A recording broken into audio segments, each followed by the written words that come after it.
Hey guys, so when Vessel of Hatred, the new Diablo 4 DLC, will get released, we will have some brand new gameplay mechanics, such as the use of mercenaries. So Blizzard has already revealed a few weeks ago that we will have 4 different mercenary types, but we did not know anything about the different skills yet. But in fact, few days ago, we have actually all of the skills leaked now. So there were some further data mining from Wowhead. And here you can see again, we will have this 4 different mercenaries, Guardian, Redemption, Vengeance, and Rage. And they also have each of them have different names. So now we have more data, more information about the skills, and I want to cover today the most important skills and skill combinations, and also divide them by different gameplay phases. So the best skills for leveling phase, for the mid game, and for end game. And first, let's start talking about how this mercenary system actually works. So each mercenary will have 2 different skill trees, or at least let's say 2 paths where you can choose between the different skills in the skill tree. So you will have, for example, this is Altkin, the Cursed Child. He is like a necromancer, sorcerer class, mercenary class. So he can use his shadow or fire abilities. And so you will have to choose if you want the shadow path or the fire path. And then you will have 1 core skill, and you will choose 1 of 2 iconic skills. And additionally, you will also have to choose 1 passive for each skill. So in the end, you will have 1 core skill with 1 of the 2 different passives for the core passives. And you will have 1 of 2 iconic skills with 1 of 2 different iconic passives. So in total, 2 skills and 2 passives. So this is how basically the mercenary skill tree will work. And of course, we should keep in mind that we don't know anything about the AI of the mercenaries yet, so we cannot say how stupid or how intelligent they will behave. It's still possible that they will behave in a similar way like the mercenaries from season 3. So we had this mechanical spider companions, which were also kind of mercenaries, and the AI there was pretty trash.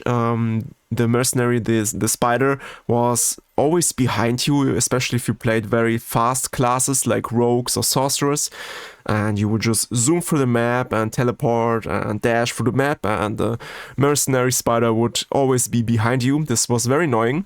So of course, if this is the case, then most of the attacks and abilities of the mercenaries are much less usable and useful in general. But we will see if that is the case or not. Maybe they have improved the AI.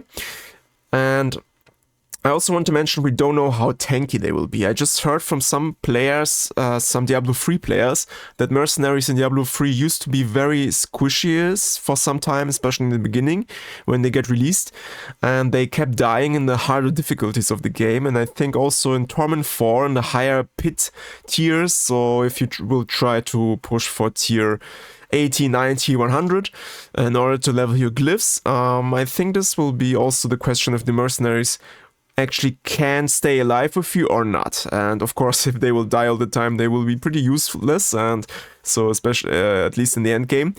But this is all the things that we don't know yet. We will have to see when Vessel of Hatred gets released, which is in fact in 2 weeks, by the way. So time flies, and yeah. So, but now, as we have covered all of this basic stuff for mercenaries, let's continue with the main part of the video, in which I want to explain to you, in my opinion, what are the best skills for leveling, mid-game, and end-game. So let's start with leveling, and let's stay here with Altkin the Cursed Child. So in my opinion, the best skill combination for Altkin in the early game will be Storm of Fire with Eradication. So Storm of Fire has a 20 seconds cooldown, and we also don't know yet if it's possible to further reduce this cooldown with either your own equipment or with the equipment of the mercenaries, because mercenaries will also have some gear pieces, as far as I understood. Yeah,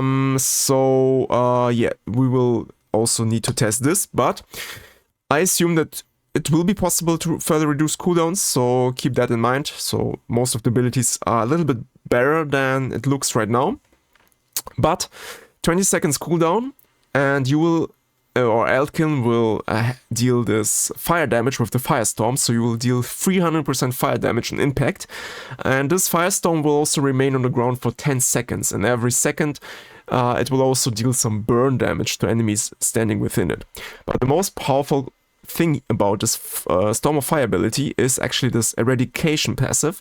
So here it says that enemies killed within Altkin's Firestorm will explode for 120% fire damage. And this heavily reminds me of the Sorcerer enchantment, which also has this Fireball enchantment, which says that enemies, when you kill an enemy, it will also die in with an explosion, and this explosion will deal some amount of fire damage to surrounding enemies based on your firebolt or fireball, I think. So this, yeah, actually reminds me of this Sorcerer enchantment, and this one is very useful in the leveling phase. So especially in the very first levels, you will increase your speed farm and your leveling speed by a lot with this combination here, I believe. So it's a lot of damage by itself already, 300%, and 120% also a lot of damage. So this is even more potent than, for example, Shadow Imbuement explosions from the Rogue class, and they already are very powerful in the early phase of the game. So yeah, Storm of Fire with Eradication, I think #1 choice for leveling. So here you will have to take the Flame Surge path, and also maybe take use of Raging Violence for some additional critical strike chance. But this is the important part here. Then another very good mercenary for the leveling phase, and maybe more for the mid-game phase, let's say, is Rahir, the tank mercenary. So this is one that will increase your defensive abilities in the first order. And he has some very powerful passives here, which is Rahir's Guard. It can increase your armor, your total armor, by 15%. And also right here is Aegis, which increases your resistances to all elements by 15%. And especially resistances, capping out on resistances is very difficult in the mid-game of Diablo 4. So if you start entering the first Torment tiers, so we will have 4 different Torment tiers in Vessel of Hatred, and each of them will give you more rewards, faster leveling, but also you will have to increase your resistance and armor cap by a lot with each of these different tiers. And especially resistances can be a nightmare, and I think elemental damage will be the #1 source of the damage that will lead you to die from time to time in the harder content. So I think capping out more easily with this passive here, giving you 15% resistances to all elements, will be a huge help in the mid game to not die and keep leveling in these harder difficulties. Also, Ground Slam will give you access to another powerful passive, which is Inspiration. So here you will deal 10% increased damage to enemies affected by Ground Slam. And Ground Slam has a pretty decent cooldown, only 11 seconds, and it affects enemies for 6 seconds. So this will be active more than 50% of the time. So this damage bonus here is will be active quite a lot. And also Bastion, so if you will be affected by Bastion, this is also like a skill that he will use once in 30 seconds, and he will protect you from all incoming damage for 5 seconds, and then you will also deal more damage to the enemies around your mercenary. So very powerful passive for damage as well.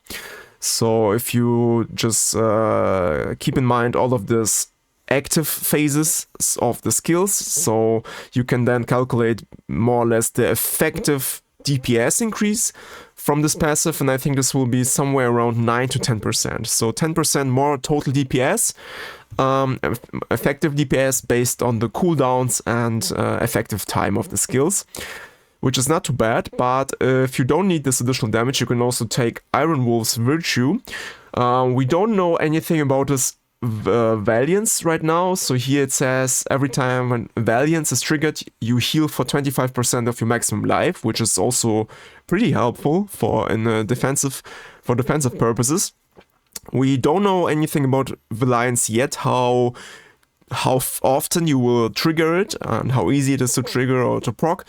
But I hope it will be quite frequently, and then this passive here is also a very good choice. So right here is Aegis is the important part here, 15% resistances, and then Inspiration or Iron Wolf's Virtue, very good passives with Bastion here. So very solid Mercenary, defensive Mercenary for leveling phase and especially mid-game. And now let's continue with the end game. So what is actually the best Mercenary and the best skills for increasing your damage in the end game? And here I think Variana, the Berserking Crown will be your number one choice. And here it depends a little bit on how exactly this will work. I will explain in a minute. But basically what makes Variana so powerful is it will boost your attack speed by a lot. So here you have Hysteria, which will give you up to 12% increased attack speed every time when she deals damage with Cleave or also the basic attack. So in general, all of the skills here, the passives here that do something also based on the basic attack are more powerful in general, just because basic attacks have no cooldowns and are active all the time. So here we get 12% attack speed bonus, actually 100% active all the time. And also here we have the Bloodthirst skills. So Bloodthirst, 22 seconds cooldown, 7 seconds uptime or active time. And here you will also get additional 10% attack speed for this duration. And you can also take Bloodlust passive here, which will even further increase your attack speed by additional 15%. So if you just sum up all of these different multipliers or all of these different bonuses together, you will have 37% increased attack speed just with Bloodthirst and the basic attacks from Variana. And here, this is the number one question: if this 37% attack speed will be in cap 2 or cap 1 or cap 2, sorry. So maybe you're already familiar with the fact that in Diablo 4 we have two different buckets, two different caps for attack speed. So you have the attack speed which comes from your gear, so for example from your gloves or from your rings or some unique items. Everything from your items basically is an attack speed cap 1, and it can cap out at 100%. And then you have attack speed that comes from aspects and skills and paragon nodes, and this usually goes into attack speed cap 2. And if this is also the case for this mercenary here, so if this is attack speed cap 2, then this is very powerful, and this is basically free aspect on your items, which grants you 37% or up to 37% attack speed for free. And if this is the case, this is very powerful. By far the most effective way how you can increase your DPS, your damage per second, with the mercenaries. And if this goes in attack speed cap 1 though, it still can be quite okay on some classes which struggle to reach the 100% attack speed cap. But it's obviously less way powerful, and so we will have to test this first, but I'm optimistic that this will go into attack speed cap 2, because it just makes more sense in my opinion, and then this will be a very powerful mercenary.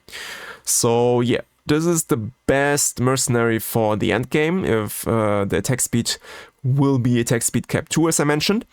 But we also have another alternative here. So Altkin again has a very interesting ability, which is Field of Language. This is basically kind of a necromancer curse. So he will desecrate an area for 6 seconds. It has a 20 seconds cooldown, and enemies within this area are slowed by 40% and also deal reduced damage. So you will have 20% damage reduction effectively against enemies affected by this Field of Language curse. So very similar to necromancer curses. And here you also have this paranoia passive, which also increases the damage that these enemies take. So you have 15% increased damage multiplier against these enemies, and also have some lucky chance to daze enemies. So you can use this also against bosses, to daze bosses and faster, quicker stagger them. So yeah, also this will be a very good option, especially if Variana, or Verena, how she's called, Variana, if she has, if the attack speed is not that as powerful, as I mentioned, this can happen with cap 1 or 2, then this Paranoia Field of Language combination will be also very solid, especially for higher tiers pushing, where you also want some damage reduction against the dangerous elites in the higher pit tiers, and some solid damage bonus, some solid damage boost against these elite packs. And this should also work on bosses, and this is also one reason why this is very good. And in the end, I just want to mention the last mercenary here, Subo. In my opinion, he is the weakest choice of all of these mercenaries. And the reason for that is he just doesn't have anything better, provides anything better than the other 3 mercenaries. I think many people will get trapped a little bit with the opening fire passive here. So you can deal 25% increased critical strike damage against slowed enemies by cover fire. So cover fire is another skill here from Subu. But the problem of this one is, well, first it has 20 seconds cooldown and it only is active for 4 seconds. So this 25% critical strike damage bonus will only be active for 4 seconds. And so this means that it has an effectiveness of only 20%. So this 25% critical strike damage are actually 5% more critical strike damage on average. So average DPS, damage per second increase. So less effective here if you consider that. And also another problem is it does not work against bosses. So you cannot slow bosses with cover fire, because staggering a boss does not mean that it will take any CC effect from a skill. So you cannot slow bosses with abilities like cover fire.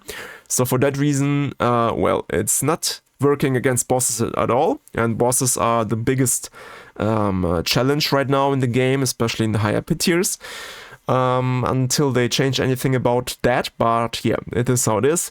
So for that reason, I think opening fire is a bit overvalued by many people, so that's why I want to give you a hint on that.